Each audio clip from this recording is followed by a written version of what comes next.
sa keme. Charot! Lord, hear our prayers. Kunin mo na po sila. Wala silang gawang matino dito sa mundong ito, kaya kunin mo na po sila. Magandang gabi po sa inyong lahat. Masarap po ba yung sandwich? Masyado kayong seryoso eh. Magpatawar man tayo ng konti. Ayun si ate, actually meron pang ano dito, egg oh. Ate, may egg ka pa dito, yung isa naman may chicken. May ebidensya ha. Pero maraming salamat po dahil sa pagpunta niyo dito. Araw-araw, wala kayong pagod na lumalaban sa ating karapatan. Wala kayong pagod na suportahan natin ang pagpapabagsak sa ating administrasyon. Parang baklang-bakla ang boses ko ngayong gabi. Gusto niyo ba boses lalaki? Gusto niyo ba hamunin ko na suntukan yung leader doon sa palasyo? Hindi mo na sa akin yung pare. Maraming OFWs, gaya ng lagi kong nakikwento, no, na 23 years po akong OFW. 23 years po akong TNT. Takbo ng takbo, tago ng tago, talon ng talon. Naranasan ko pong tumalon sa 3rd floor nung nilusog ng immigration, yung club namin. Tumalon po ako naka-heels. Pagpagsak ko, bali yung isa kong dito. At nakatakas pa rin po ako. Ganun po yung buhay ng mga OFW, lalo na yung mga walang visa. Kaya, nung nangako si Bongbong Marcos na magbibigay siya ng maraming trabaho sa OFW, ibinoto siya ng mga OFW. Pero, napudol tayong mga OFW. Budol ka! Budol ka! Budol ka! Budol ka! Yan. Nabudol tayo mga OFWs. Alam niyo ba na libo-libong OFWs pa rin ang bumibiyahe araw-araw. Libo-libong OFWs pa rin ang nahihiwalay sa kanilang mga pamilya. Ang nahihiwalay sa kanilang mga anak na nagse-celebrate ng Pasko, bagong taon, nahiwalay sa kanilang pamilya. Yan po yung pinakamalungkot na part ng buhay ng OFW na hindi nila kasama sa Noche Buena ang kanilang mga anak at ang kanilang pamilya tuwing Pasko. Naranasan ko po yan ng 23 taon. Kaya umuwi ako ng Pilipinas, pinauwi nila ako para i-endorse sila dahil akala ko ay magiging mabuting presidente siya ng Pilipinas. Pero hindi pala. Nagpasarap lang siya na nagpasarap sa buhay, ginawang singhuta ng palasyo, ginawa nilang modeling, disco, ginawa nilang perya, nagtayo sila ng kung anik-anik. Hindi nila tayo minahal at pinahalagahan.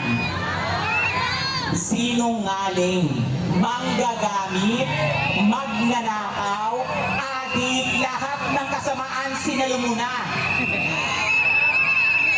Gigil mo ko.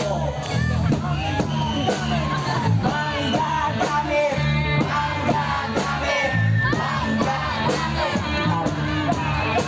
Ang ganda naman ni Mami. Mami, ano po yung foundation? Ang ganda ni Mami. Mami, ano po yung foundation niyo? Thank you po sa pag-vlog ha. Sa lahat ng vloggers, maraming salamat. Sa totoo lang, ang laki ng naitutulong ng mga vloggers dahil sa inyo nalalaman ng mga tao kung ano yung nangyayari ngayon dito sa Pilipinas. Nalalaman ng buong Pilipino sa buong mundo. Kaya palakpakan po natin yung mga vloggers. Tingnan nyo, nakatayo sila dyan mula umpisa hanggang matapos. Yung mga itlog nila masakit na.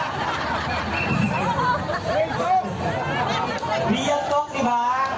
Ang nag-aamoy pawis na. isang... Paano ba yun yung kay Kuya yung... Natatandaan ko yan, di ba? Yung BBM Recite. BBM Recite. Wala na yung gagawin yung bago. BBM O! BBM O! Nang matuluyan na. Pero secret yung mga itlog, masakit na. Maraming salamat sa inyo lahat sa mga vloggers sa huwag kayong mananawa na ihatid yung balita sa lahat ng Pilipino kung ano yung totoong nangyayari. Lalo na yung paghuhukay nila dun sa KOJC. Tawang-tawa ako.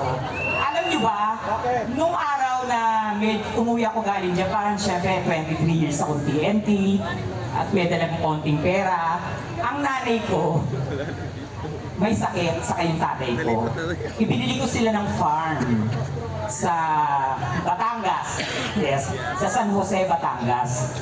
Ngayon, naalala ko yung inuhukay na lupa ngayon sa KOJC. Kasi gano'n din kalalim, yung lupa, nung nagpahukay ako, nung nagpalagay ako ng tubig, yung tangke. Kaya kanina, nagdadasal ako na sana umuslit yung tubig na mabilis nung malunod lahat ng nabuhukay. Sabi ko, konting hukay pa to, lalabas yung tubig. Sana pag piko nilang ganon, lumabas yung tubig ng bigla, tapos malunod yung mga pulis na naghuhukay. Deserve nila yun. Yung mga kapulisan na yun, hindi nyo ba naiisip? May mga pulis dito di ba sa Magilid? Na ginagawa lang kayong circus. Ginagawa kayong tau-tauhan ng boss nyo. Diba? Paghukayin ba naman kayo ng pagkalalim-lalim? Saan ka nakakita ng ganong pulis? Construction worker po gumagawa niyan. Diba? Oh, minero. Wala namang ginto silang makikita dun Bakit minero? Oh. Oh, diba? Ang laking katarantaduhan nito. Bakit ka nagbutas ng ganito?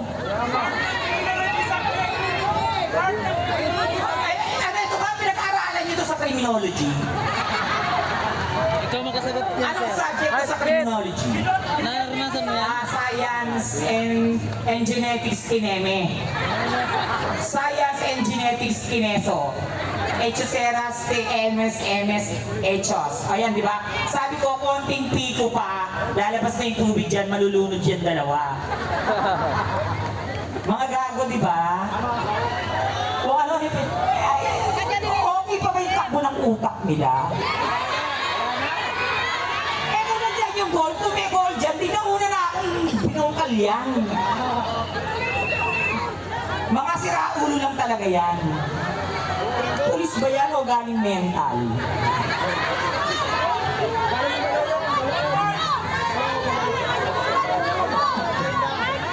Kita nyo? Oh. Kung naririnig lang niyo yung mga sinasabi ng tao, pinagtatawanan lang kayong lahat. No? Pero mo, may ganyan na palang subject sa criminology ngayon. Picking ba tawag dyan? Bill. Ay, ito ba yung Bill Bettermore? Yan yun! Kaya tayong Bill Bettermore ni BBM? Yan yun! No? Subway! Hindi, meron ng subway sa Davao di ba? O, ito pa isang tanga. Di ba? Meron silang nararamdaman na hindi natin nararamdaman. Meron silang nakikita na hindi natin nakikita. O, ano naman, ano subject sa criminology naman to? Ha? Ito yung subject nito, gagu-gaguhan. Mukhang mga gago no? O, tingnan mo, kamukha pa ni Roderick pa ulati yung isang ano. Diyos ko dahil, ginawa niyong circus yung PNP. 4 years? No? 4 years course yan. Kaya nga sabi ko dun sa pamangkin ko, sabi ko, malapit ka nang gumagabi. Kaya na naman. Pag bumukha pa lang, hindi mo na pagkakatiwalaan Tingnan mo, kahit malabo, yung mga pores niya sa mukha, kitang-kita.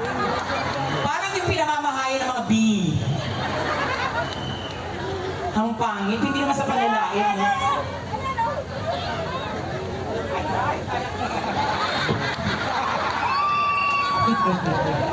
Buti na lang, hindi siya naging bakla. Kung naging bakla siya, nagdagdagan ng pangit. Diyos ko, dahil. Sa totoo lang, yung mga ganyang klaseng tao, saka yung wala na silang ka-pride, no? Diwata ba yan? Hindi, Capri yan. Impacto yan eh. Siya lang ang nakakarinig ng heartbeat ng tao. Ano ka? Diba? Sabi nung pamangkin ko nung nag-graduate ng high school, gusto niya na maging pulis. Sabi ko, no! Hindi ka pwede maging pulis. Dahil kapag naging pulis ka, paghuhukayin ka lang ng lupa. Pag naging pulis ka, yung tenga mo ilalagay lang sa lupa, tapos pakinggan ko may heartbeat. Hindi ka pwede maging pulis. Bawal. Huwag ka mapupulis, sabi ko lang sa kanya. Hindi kita pinag-aral para maghukay ng lupa. Kabobohan yan. Ayan! Ayan, tinan mo, I hear a heartbeat. Ay, kamukha ni Lisa to. Yung mata, no? Hindi, sa totoo lang, kasi kaibigan ko ito. Mukha niya, in fairness ha, Lisa ha. Ang legs. Payat kasi talaga legs yun sa personal. Payat ang legs yun sa personal, tapos yung tuhod niya mukhang doorknob. Lalagyan mo lang ng susi, pwede mo nang buksan. Naging comedy bar ha. Dapat talaga dyan sa mga yan linalaro, kasi linaro lang nila tayo. Inamats nila tayo. Diba? Papayag ba kayo na 4 na taon pa nila tayong aamatsin? Kailangan na silang mapalayas sa palasyo. Kaya nananawagan ako sa lahat ng nanonood ngayon sa live na magpuntahan na kayo sa Liwasang Bonifacio. Pupulin nyo na ang paghihirap ng mga buhay natin sa ilalim ng administrasyong bakad.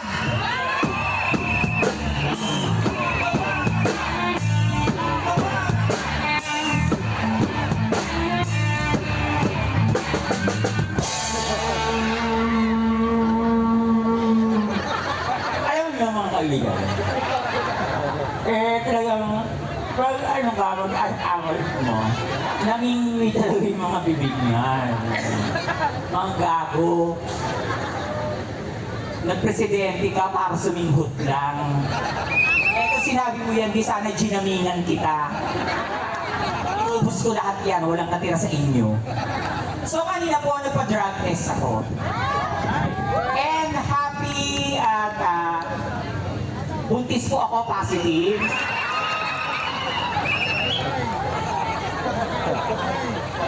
Actually, shinare po ni Kapi Binag yung post ko na negative po ako sa drugs. Siyempre, kailangan na pakita rin po. Alam namang sinisigaw ko rito na addict yung presidente, mag-resign na tapos positive ako. Eh di ba katarantaduhan yun? So nagpa-drug test po ako, negative po ako. Pero i-congratulate nyo ako dahil buntis din naman po ako, positive naman po ako sa pagkabuntis. Ang ama ay hindi si Diwata Hindi rin si BBM, ayoko. Si Bisdak ang ama nito.